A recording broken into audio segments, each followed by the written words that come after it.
کنفرانس بین المللی در پاریس با حضور رئیس جمهور برگزیده مقاومت، فراخوان به آمریکا، ملل متحد و اتحادیه اروپا، حفاظت بین المللی برای ساکنان اشرف، حذف نام مجاهدین از لیست آمریکا، 20 ژانویه 2012، 30 دی 1390.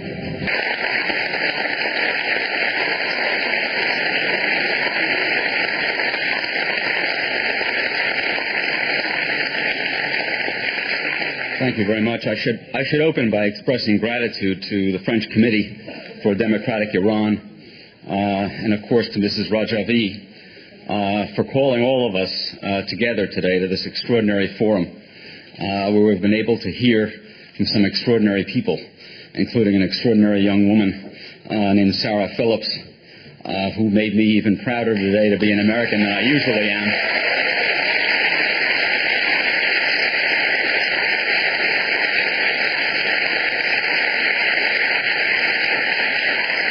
And her equally extraordinary father,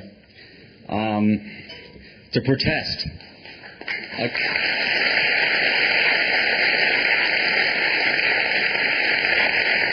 To protest against the failure by people who have the responsibility to act, or at least the responsibility to speak, against the developing humanitarian disaster for the residents of Ashraf.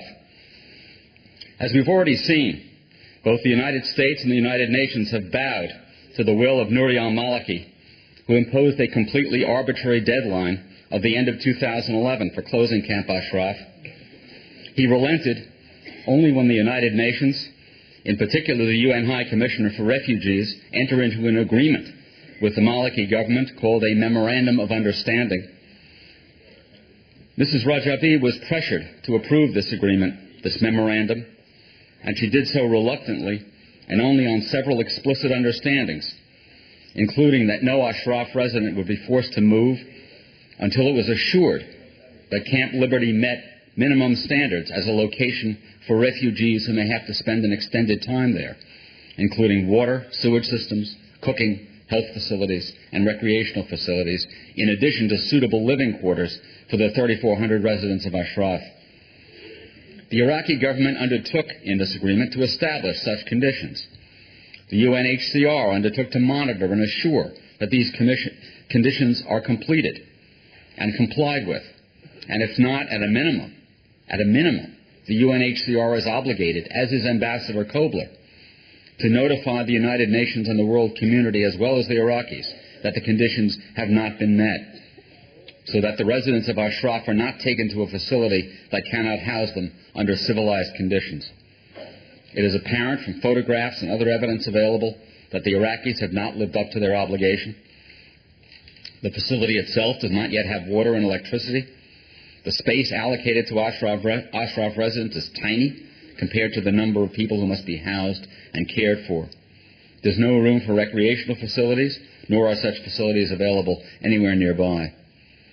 The location of the area to be staffed by UN personnel who are supposed to monitor Iraqi compliance with the Memorandum of Understanding and to at least report on any violations of the rights of Ashraf residents by Iraqi security forces are located at a distance from where the Ashraf residents themselves are supposed to be housed.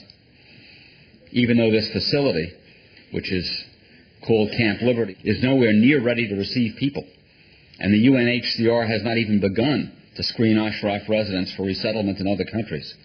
Nouri al-Maliki, who started this crisis by imposing an artificial deadline, has made statements in the Iraqi press to the effect that the residents of Ashraf will be gone from Iraq within 4 months. In addition, despite the obligation of the Iraqi government under the Memorandum of Understanding to safeguard the welfare of Ashraf residents, he has announced that about 120 arrest warrants have been issued for Ashraf residents. The dates on those warrants are chilling evidence of what lies behind them. As you've heard, some 80 of them were dated 5 days before the April 2011 massacre of Ashraf residents by the Iraqi military. They obviously were prepared in Iran as a pretext for that massacre. Another 38 were issued 8 days before the July 2009 massacre of Ashraf residents by Iraqi troops, and were obviously prepared in Iran as a pretext for that massacre. Many of the names on those warrants are duplicates of one another. Some are the names of people who are no longer in the camp. In fact, I have here one such warrant. It's a warrant for the arrest of Ibrahim Zakari. Some of you may remember Ibrahim Zakari. He was the head of intelligence for this organization. He died in Paris in 2003, and yet this is one of the warrants that has been issued. Better evidence that those warrants were issued in Iran can't be forthcoming. Even though the Iraqi government is in obvious breach of its obligations, and Ambassador Kobler, who signed for the United Nations, and UNHCR and UNAMI have maintained a deafening silence. The impression is growing that UNHCR means to certify Camp Liberty as being in compliance with necessary standards, so as to shift responsibility to others, and to suggest that any refusal by Ashraf residents to be taken to Camp Liberty is unreasonable, and that the Ashraf residents themselves are to blame for any bad consequences.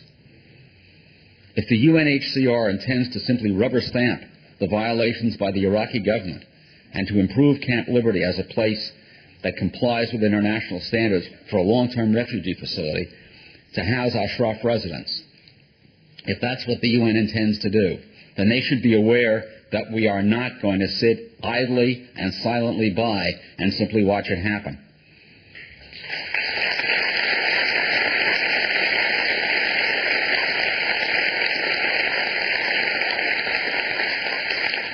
We call upon UNHCR, Ambassador Kobler, UNAMI, and the rest of the UN to rise to their modest obligations and at least report the truth of what is being prepared at Camp Liberty, which is no more and no less than a concentration camp. We Americans call on our own government to use the power of the purse by withholding funds from the UN in general and UNHCR in particular, if that agency does not do its job. Finally, we point out to our own government the terrible effects of continuing to designate MEK as a terrorist organization, when every other civilized country, the EU, the UK, have examined the evidence and removed this unjustified designation. In every statement he makes and every threat he issues, Nouri al-Maliki refers to the designation as a justification for treating Ashraf residents and members of MEK generally as terrorists. European and other countries that are asked to accept Ashraf residents as refugees use the U.S. designation as an excuse to decline to do so. The Iranian regime itself cynically uses the designation to justify its attacks on MEK and to justify pressure on the Maliki government to deal harshly with the residents of Ashraf. A federal court in Washington has already found that the State Department does not have a basis for continuing the designation and ordered the State Department more than a year and a half ago to re-examine the case. The State Department shamefully has dragged its feet. All we hear is that the matter is under consideration. It is time for those like UNHCR and UNAMI and the rest of the UN bureaucracy whose responsibility it is to speak, and to let the world know what is happening at Camp Liberty so that there is no basis for sending Ashraf residents to a prison or a concentration camp. It is also time for those with responsibility to act. In particular, the United States government should withhold funds unless and until UNHCR and UNAMI report openly and truthfully about conditions at Camp Liberty. UNHCR should be encouraged to start screening Ashraf residents immediately, and our own government should act immediately. And finally, the unjustified listing of MEK on the State Department's list of foreign terrorist organizations, which acts as both an obstacle to those who want to do good and an excuse for those who want to do evil, must end. When the history of this period is written, we must make sure that the United States, which from the moment of its founding more than 235 years ago has stood on the right side of history, remains on the right side of history by delisting MEK and doing what it can to assure the safety of the residents of Ashraf. Thank you very much.